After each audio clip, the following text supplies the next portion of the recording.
Welcome to the Longevity channel here on YouTube, brought to you by agingtoday.com, the leading website for healthy aging. This video is for information purposes only. Always consult a professional when it comes to important decisions about your loved one. When we look at populations with unusually high concentrations of people living long, healthy lives, a common reaction from the scientific community is skepticism. Extreme longevity is often dismissed as the result of age exaggeration, fraud, or poor civil record keeping. But a new peer-reviewed study in The Gerontologist by researchers Stephen Ostad and Giovanni Pes confirms the demographic validity of the 4 original Blue Zones: Sardinia, Okinawa, Ikaria, and Nicoya.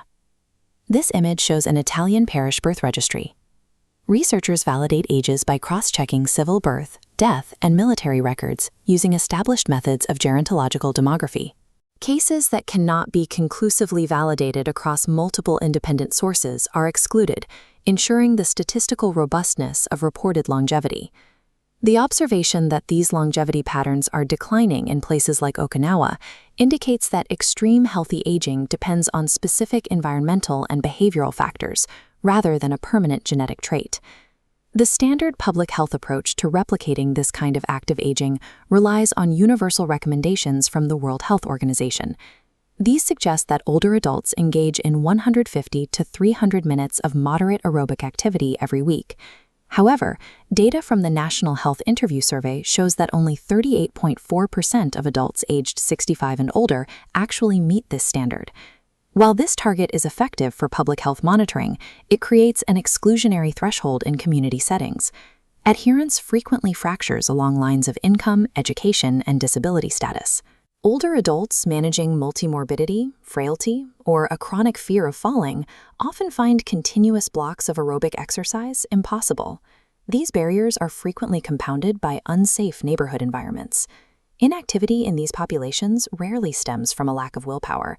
It points to systems that do not make regular movement feasible or safe. Addressing these barriers involves moving past a reactive, sickness-based adherence model toward a multidimensional wellness framework. A paper published in Frontiers in Public Health proposes a new approach for community-based exercise promotion.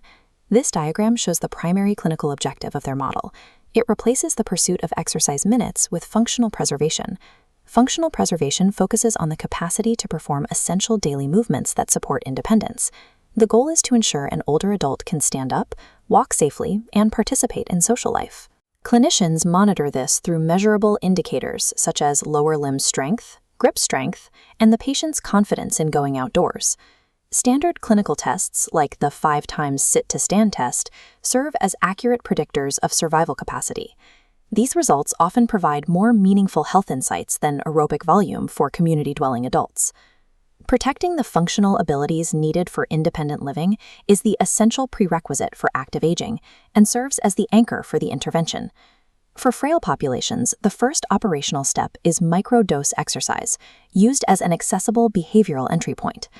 These exercise snacks are structured activity bouts lasting no more than 5 minutes, distributed throughout the day.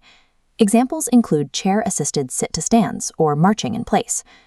These functional microdoses bypass the need for gym equipment or dedicated travel time. However, small actions do not automatically become sustained daily routines. Habit formation requires psychological structure.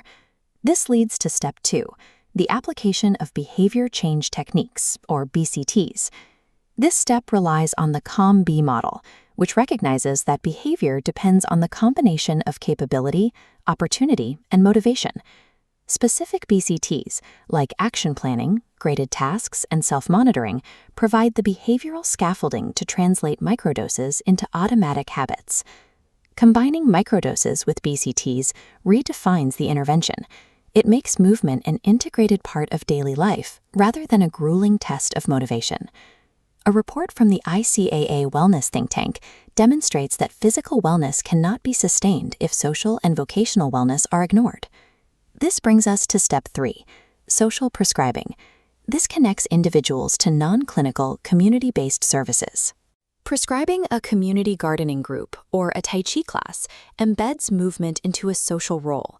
This provides the older adult with a sense of responsibility and built-in accountability. Because loneliness carries severe health impacts comparable to smoking, community embedding now becomes a core component of medical care. The final component is human-digital collaboration, which addresses how to scale these interventions. Digital tools can manage low-cost, repeatable tasks like reminders and step recording, but humans remain irreplaceable for movement correction, emotional safety, and companionship. Moving interventions entirely to mobile applications risks creating a digital divide. True equity requires digital tools to extend, rather than replace, the human support network. This completed diagram from the Frontiers research illustrates how all 5 variables interlock to protect functional capacity. The outer ring represents the community context. This includes the built environment, local policies, and cultural norms that influence the success of the intervention. This continuous loop facilitates a functional symbiosis between the patient's body and their surrounding environment. This model reflects what we see in the blue zones. Those regions facilitated extreme longevity precisely because their environments naturally encouraged this loop of social and physical movement. Shifting toward this model would mean prioritizing funding for community transportation, barrier-free environments, and activity-link workers. By moving past rigid volume targets and embracing this multidimensional, function-oriented model, we can make active aging accessible to those who need it most. We hope you enjoyed this video from agingtoday.com. If you did, be sure to press that like button and consider subscribing to the Healthy Aging channel here on YouTube, brought to you by Aging Today.